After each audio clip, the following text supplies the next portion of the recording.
Hey everyone, welcome to today's video. And those who are new to my channel, a very warm welcome to all of you as well. And please like, share, and subscribe so that you get notified whenever I'm posting more videos on EDI, cloud, agentic AI, and all that is happening around us. With that, let's get started with today's session. Now, in our last session, I started a roadmap journey right from developer to architect. That was the first session. In our next video, which is coming up in next week, I'm gonna continue with the second session where I would cover the administration part of it. I would cover the integration architecture part of it, right, where I have left the session when I posted last week. Now, between then and the next week, in today's video, what we're gonna do is like a lot of the comments that I'm seeing these days in like different videos that I'm posting is I'm actually planning to apply. I don't have a right mechanism or a way to understand what I need to prep for and all those kind of questions, right? So, and that's a valid question. I really appreciate you all going and posting your comments. I would also like to encourage you, like, I don't know how many of you know, but I have actually created a dedicated LinkedIn community channel for all of you. I think mostly are on LinkedIn as well. So sometimes if I'm not able to address questions in our YouTube channel, I would highly prefer, like, I spend more time on LinkedIn, like typically once in a day, like I go and check different things on LinkedIn, like if someone is asking something and all that. So I would highly encourage going into LinkedIn. And if you're not part of the LinkedIn EDI/MFT community channel, be part of that and then share your knowledge, share your experience, as well as like if you have any questions, just post it over there, right? Like may not be I'm not the only person who is working in EDI for a long time, right? There are other seasoned professional who has been working even more than what I am working in an EDI industry, right? So there are experts in that channel. I know personally quite a few, right? And they are efficient enough to even like address some of the questions that you might have. You don't have to wait for me always to respond to those questions. So hence I actually created that community channel so that we all can collaborate, we all can learn from each other. Like even today I have so much to learn from all of you, right? And same goes for all of you as well. So let's use this community as a way of learning and growing together. With that, maybe what I'm gonna do is so today's session, what I'm gonna do is I'm gonna take a specific job posting in LinkedIn, and we're gonna talk about like looking into the job posting itself. There is so much of information that you can collect from that that will help you to plan for the technical interviews that you might anticipate if you apply for that job. So we'll do that exercise, but before that, as I'm already on LinkedIn, I'm going to show you my channel, the LinkedIn channel that I'm referring to. If you're not part of that, please be part of that and make that community grow by asking, by interacting, by collaborating, by sharing, and all that things, right? All those good things. So let me do that. So with that, let me share my screen and let's go to LinkedIn, and then maybe I'll open my LinkedIn, and then let's go to the channel that I'm referring to.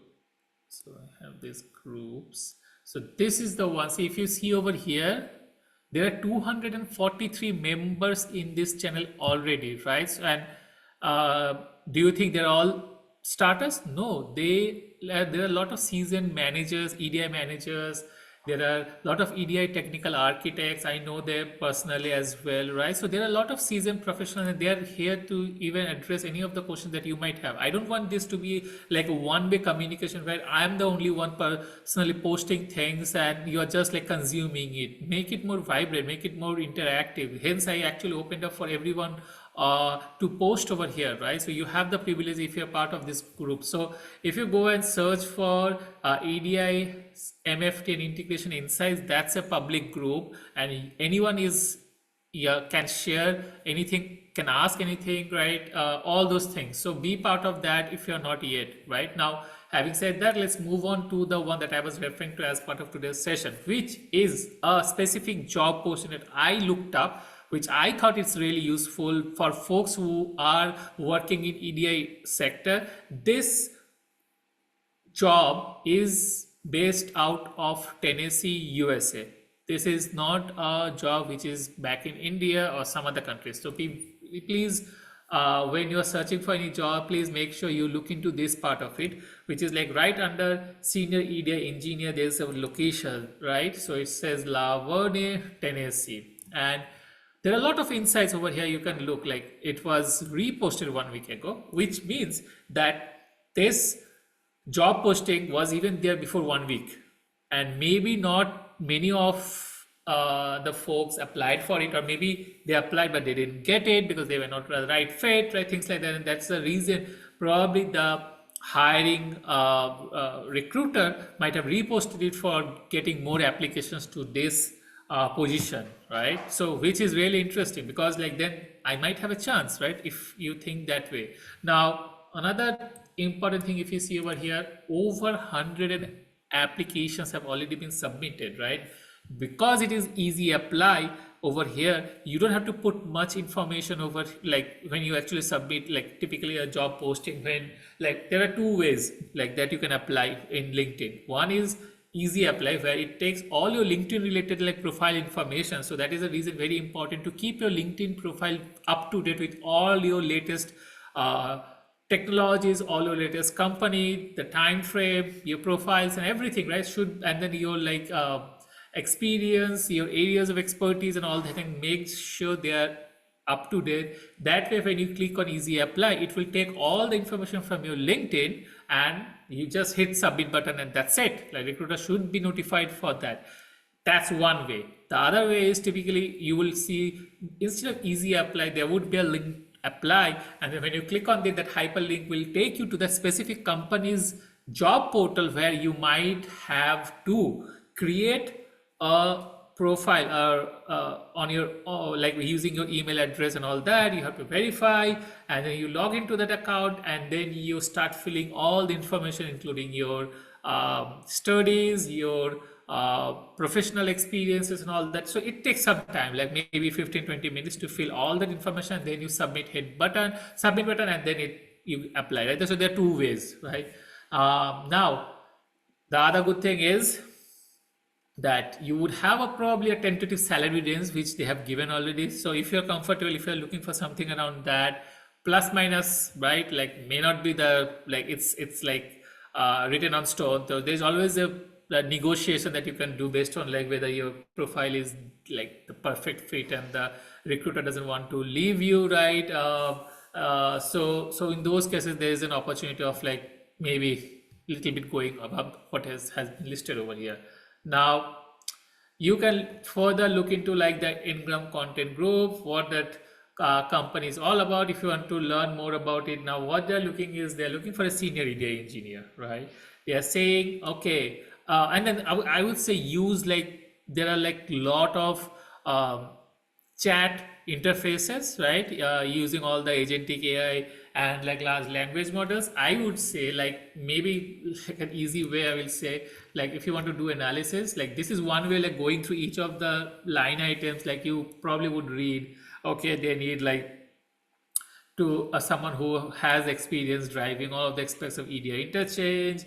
It needs like, see if you see partner onboarding and offboarding, proactively monitor and tune transactions. So that means like you should be able to like monitor the system, maybe do some fine tuning. So some kind of admin related knowledge is required.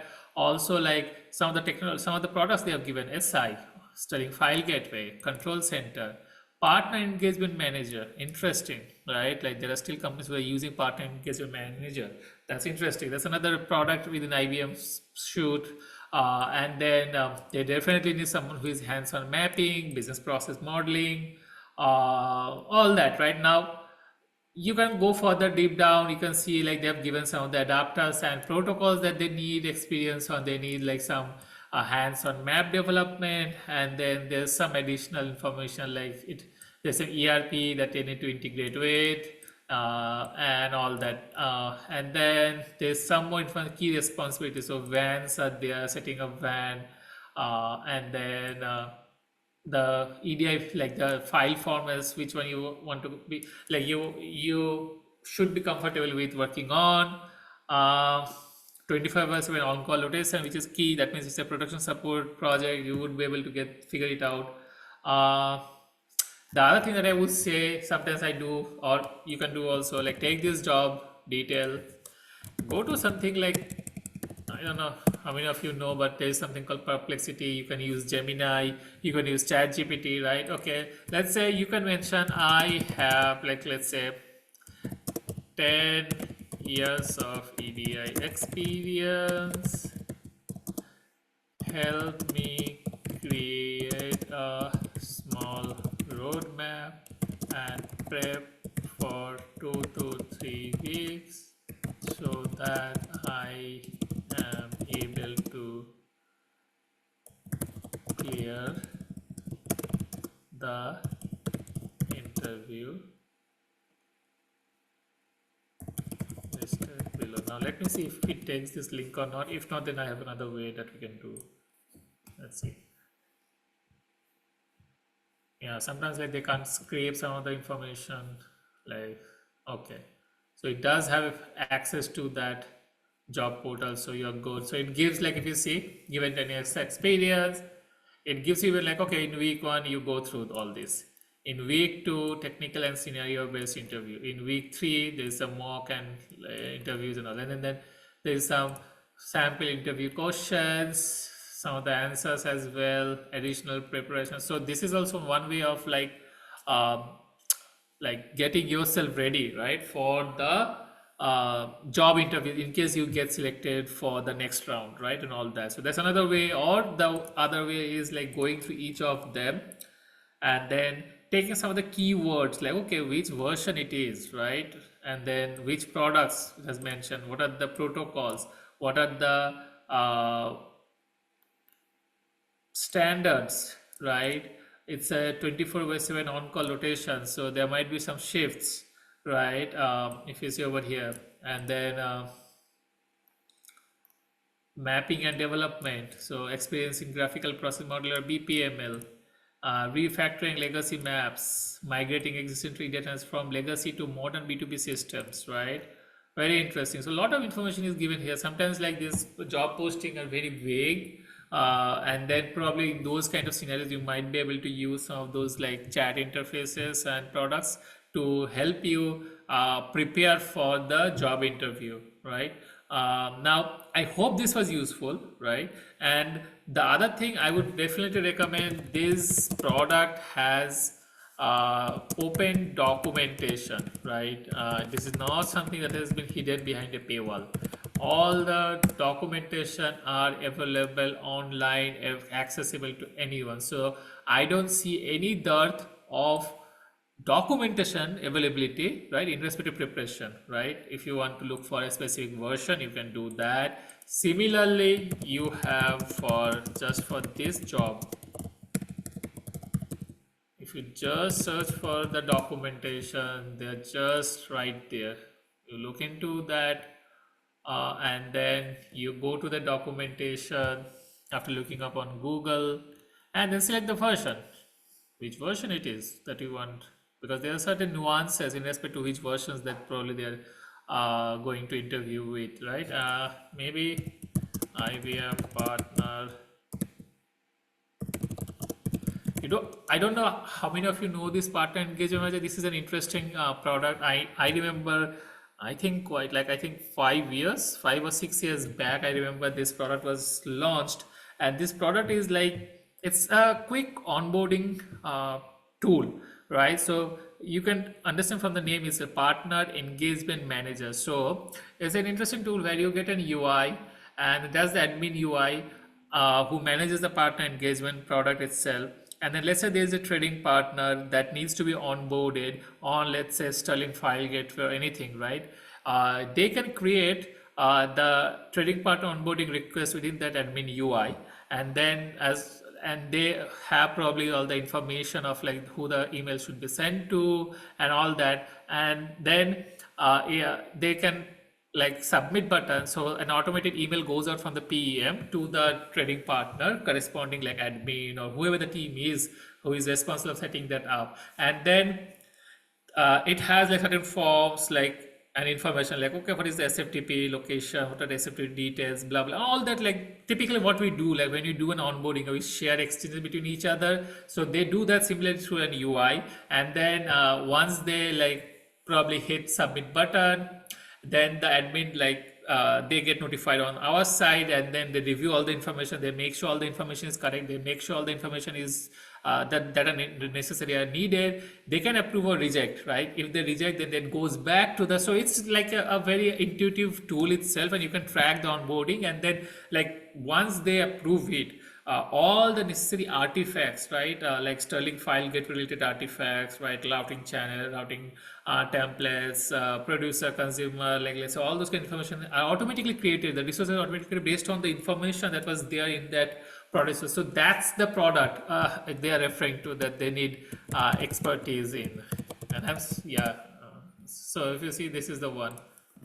Getting started with IBM partner engagement manager, right? So which version it is typically, so you can do that lookup. So I hope this session was useful to you. I keep it very bite-sized for all of you to be able to like extract the core information, right, within this, and then use it for your preparation, use it for your growth, use it for your job applications and all that. And I definitely recommend again going back to that LinkedIn community, sharing your feedback, sharing your knowledge, asking questions, responding to other people's questions, make it more interactive, right? I have created a platform, and let's use it for the best of our ability to not only make it more like beneficial for us, but also to give back to the community, right? If you're able to help someone who is junior to you, probably that is something that we always look after, right? And that is the reason whole point that I've created this YouTube channel and the community that I was referring on LinkedIn, right? To share what I have learned. Not as I know everything, but whatever I have learned, if I can share at least some nuggets to all of you and like make a small difference in everyone's life, or at least few people's life, I would feel grateful about it, right? With that, I'm going to conclude today's session. I'm going to see you in next session, where I'm going to continue that roadmap from developer to architect in EDI world. And then, yeah, with that, I hope you all have a nice weekend, and I'll see you next week. Thank you.